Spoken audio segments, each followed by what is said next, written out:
Hello mga ka-listeners! Kumusta po kayo? Ang topic po natin ngayon ay pinamagatang petroleum jelly at toothpaste. Pampalaki nga ba or pampadulos nga ba at safe ba? So, ito po ay vlog po natin ngayon dahil may nagtanong po na subscriber po natin. Shout out po kay Sir Ferdinand Marquez. Sabi niya, Ma'am, tanong ko lang po, yung petroleum jelly at Colgate po ba pwedeng gamitin sa pagsasarili? Sana masagot niyo po, ma'am. Salamat po.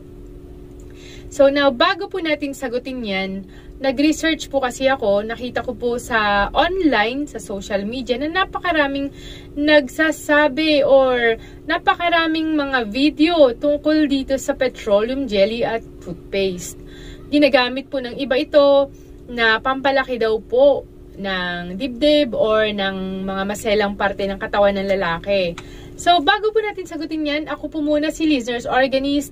Ang mga videos ko po ay tungkol sa sexual health, pagtigil sa mga bisyo like sigarilyo, alak, at pinagbabawal na gamot, at iba't iba pang video. Sana po, kung magustuhan nyo po, paki-like ang video ito at pag-subscribe na po kayo para ma-notify po kayo sa mga susunod pa po nating upload. Well, now, sasagutin ko na po, safe nga po ba ang paggamit ng petroleum jelly at toothpaste? Okay, ang sagot ko po ay ang paggamit ng petroleum jelly at toothpaste sa mga masiselang parte ng katawan ng tao, babae man o lalaki, ay hindi po recommended. Ibig sabihin po, hindi po ito safe ang paggamit po ng petroleum jelly at toothpaste. Lalong-lalo na kung ito po ay ginagamit tuwing nagsasarili or nakikipagniig or kahit na ina-apply lang po for pampalaki daw po. So, ang dalawa po na yan ay hindi po ginagamit sa maselang parte ng katawan, lalong-lalo na sa mga ari ng mga lalaki at babae. Ang paggamit po nito ay potentially magdudulot po ng panganib at masamang resulta sa katawan ng isang tao. Naunahin po muna natin ang petroleum jelly. Safe nga po ba ito sa mga maselang parte ng katawan? So, ang sagot ko muna po, ang petroleum jelly ay safe po. Saan? Sa external na katawan po natin, sa balat. Usually, ginagamit po yan bilang moisturizer, lalo na pag nagde-dry na po yung balat po natin, o kaya sa lips po natin, nagde-dry, at saka sa mga part na may pangangate, ginagamit po yan. Kapag ka externally, safe po. Kaya lang, hindi na po ito safe kapag ginagamit po internally or sa loob ng katawan, or lalo na kapag naipasok sa babae ito. Hindi po ito safe na gamitin sa mga masiselang parte ng katawan po natin. Ang petroleum jelly, di ba, medyo makapal po yun. So, nagtatrap po yun ng heat and moisture. Gustong-gusto pa naman po ng mga bakterya ang warm or hot area or mamasamasang area ng katawan ng tao.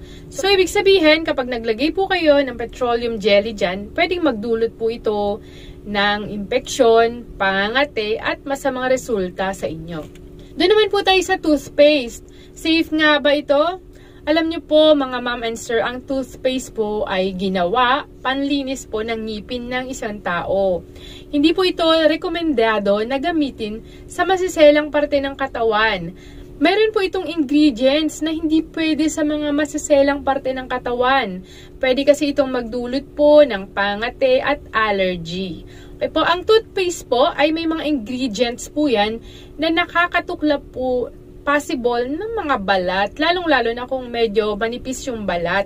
At ganoon din po, meron po itong foaming agents or bumubula po ito. Meron po itong chemical na ginagamit panlinis lamang po ng ngipin at hindi pwede sa mga sensitive na balat po natin or masiselang parte ng katawan po natin. Kaya kung nanonood po kayo at gumamit po kayo dati ng toothpaste tuwing kayo nagsasarili, ay mali po yan. Magdudulot po yan ng discomfort, irritation, pangati po, at posibleng masira yung balat po.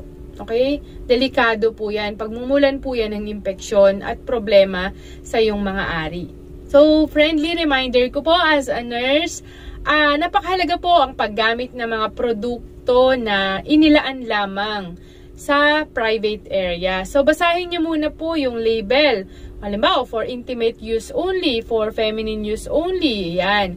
Kapag ka ang hanap nyo po ay lubricant pampadulas, lalong-lalo na sa mga mag-asawa, normal po ang paggamit ng lubricant, mahalaga po na gumamit po kayo ng mga safe na lubricant na maaari nating mabili sa merkado. Sa mga pharmacy, marami po yan. Piliin nyo po yung mga water-based or silicone-based lubricant para safe po ito sa inyo. Now, Ma'am Liz, totoo po ba na yung petroleum jelly at toothpaste pag pinaghalo po ay nakakapagpalaki daw po ng manoy o kaya ng dibdib ng babae? Ang masasabi ko po, lahat ng yan na napanood nyo po ay hindi po tunay, peke at misinformation dahil wala pong scientific evidence or research na nagpapatunay na yan po ay nakakapagpalaki po. Okay po, ang mga kumakalat na online ay, ulitin ko, ay fake. Ito po ay fraud. Huwag tangkilikin ang mga ito dahil kapag ka ito ay ginawa po ninyo, pwedeng makasama po sa inyo at ikapahamak po ng inyong buhay. Yan, paumanhin po sa lahat ng mga nasaktan po sa video ito. Okay, ang gusto ko lang po ay mag-provide po ng mga totoong mga information with regard to our sexual health. Kaya kung may mga tanong po kayo or may problema po kayo sa inyong kalusugan, magpakonsulta po kayo agad sa pinakamalapit na hospital or sa mga doktor para po maingatan po ninyo ang inyong mga katawan. Lagi po nating tatandaan na prevention is better than cure. Okay po, sana po ay nakinabang po kayo. Pag may tanong po kayo, comment down below para masagot po natin. Sa lahat po ng mga nagko-comment na maganda, maraming salamat po. At sa mga nagko-comment po ng mga hindi maganda, sana po I think before you comment or you post. Okay po? Okay, salamat po sa panonood. Ingat po kayong lagi. Always pray and always smile. I love you all. Bye-bye!